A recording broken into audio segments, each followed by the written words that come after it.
Clickbait atau umpan balik lebih merusak pemahaman bahasa Indonesia daripada meningkatkan minat baca.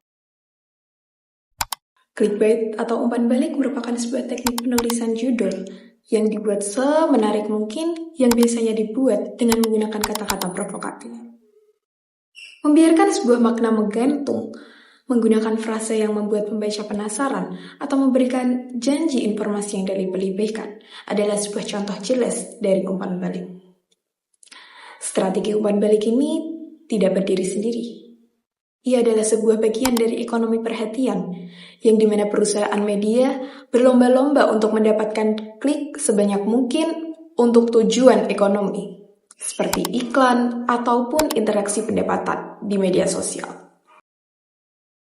Sebuah penelitian menunjukkan bahwa dalam konteks jurnalisme, umpan balik diproduksi karena model bisnis digital sangat bergantung pada traffic pengunjung.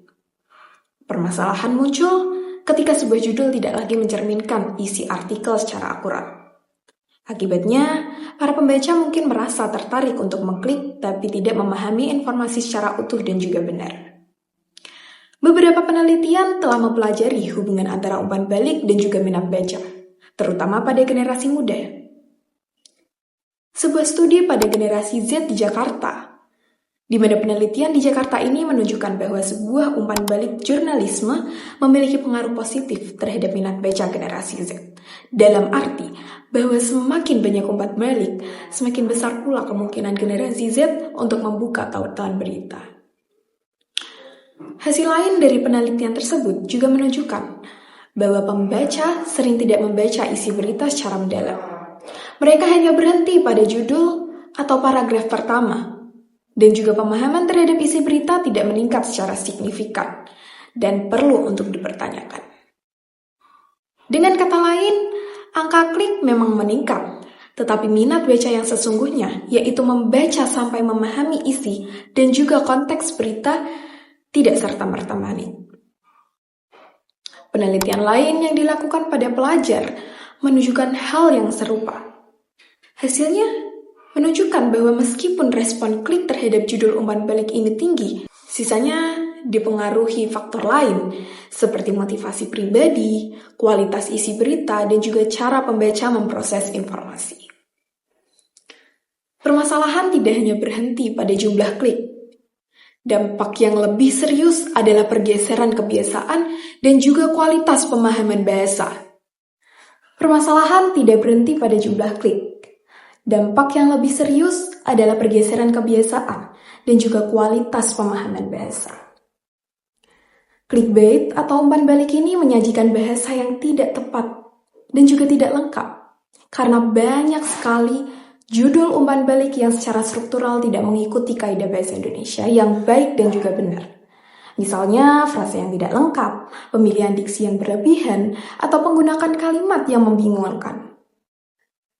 Sebuah kajian bahasa terhadap judul media daring menunjukkan bahwa banyak sekali umpan balik yang tidak memenuhi struktur SPOK. Yang ini merupakan elemen dasar dari kalimat bahasa Indonesia. Sehingga ketika pembaca terbiasa melihat kalimat yang tidak utuh atau ambigu sebagai sesuatu yang normal, ini dapat memengaruhi kemampuan mereka dalam memahami bahasa Indonesia secara sistematis. Artinya, ketika judul dibuat sensasional, pembaca cenderung fokus pada judul dan tidak memberikan perhatian yang sama pada isi artikel yang sebenarnya berdampak pada kualitas pemahaman teks. Selain itu, analisis kritis terhadap judul umpan balik menemukan bahwa teknik seperti bahasa emosional, kata-kata yang memicu rasa penasaran, dan juga struktur yang ambigu seringkali mengalihkan fokus pembaca dari isi yang sebenarnya, sehingga pembaca hanya berhenti pada judul tanpa meneruskan membaca secara mendalam. Umpan balik ini sering tidak merepresentasikan isi berita secara akurat. Banyak sekali kasus di mana pembaca membuka tautan berita namun hanya menemukan isi artikel yang tidak sesuai dengan janji yang dibuat pada judul. Fenomena ini membuat pembaca merasa tertipu, mengembangkan sikap skeptis terhadap media berita, yang lambat laun bisa menurunkan kepercayaan terhadap jenis tulisan berita secara umum. Sebuah contoh analisis menunjukkan ketidaksesuaian judul dan juga isi artikel secara tidak langsung berdampak negatif pada proses pemahaman isi berita oleh pembaca. Lantas, mengapa umpan balik tidak sama dengan minat baca yang baik? Dampak dari umpan balik tentu bukan sebatas statistik, klik, atau minat baca semata. Bahasa umpan balik memiliki efek pada cara kita memahami dan juga menggunakan bahasa Indonesia itu sendiri. Judul umpan balik sering menggunakan bahasa yang bersifat hiperbolik, emosional, atau bahkan tidak sesuai dengan kaidah bahasa Indonesia yang baik dan juga benar. Penggunaan bahasa seperti itu dalam konteks berita dapat menciptakan sebuah kebiasaan membaca yang dangkal, hingga mengaburkan struktur bahasa yang sebenarnya kompleks. Ketika media daring terus-menerus menyuguhkan judul yang tidak mempertahankan tata bahasa yang jelas dan juga akurat, pembaca dapat terbiasa dengan bahasa instan yang hanya menekankan sensasi daripada makna. Inilah sesungguhnya melibatkan 3 aspek penting, di mana kemampuan membaca sampai memahami isi teks, kemampuan menganalisis informasi secara kritis, dan juga kemampuan menyimpulkan atau mengevaluasi isi tulisan hingga pengaruh kepada akademik. Di Indonesia sendiri, budaya umpan balik ini berkembang seiring meningkatnya konsumsi berita digital. Sedangkan survei literasi menunjukkan bahwa kemampuan literasi Indonesia tergolong rendah di tingkat global. Misalnya, survei World Most Literate Nation menempatkan Indonesia di posisi yang sangat rendah berdasarkan kemampuan membaca dan juga memahami teks panjang sebagai bagian, bukan hanya jumlah klik.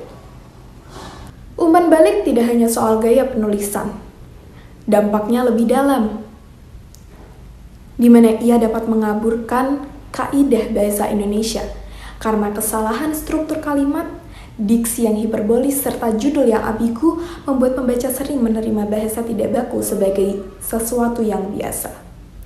Lama-kelamaan, hal ini memengaruhi kemampuan berbahasa Indonesia secara formal dan juga akurat.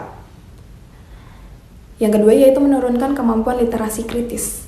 Pembaca yang terbiasa berhenti pada judul tanpa membaca keseluruhan isi artikel akan kurang mampu menilai apakah informasi tersebut benar atau bohong, serta kurang cakap dalam membandingkan berbagai sumber informasi secara kritis.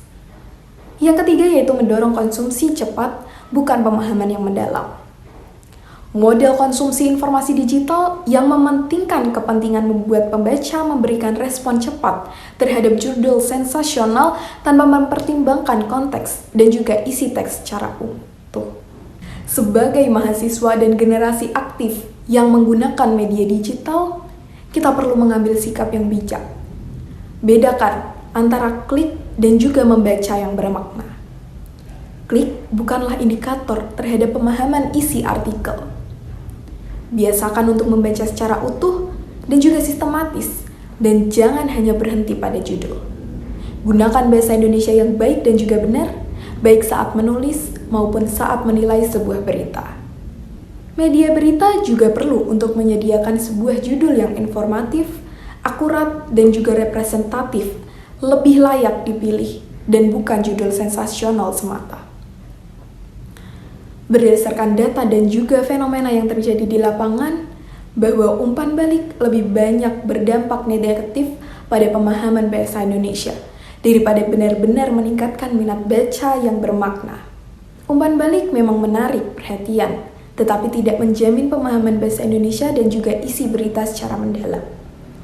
Sebagai pembaca yang cerdas dan kritis, kita harus mampu memilih konten yang bukan hanya menarik secara judul, tetapi juga bermakna dalam isi dan juga akurasi bahasanya.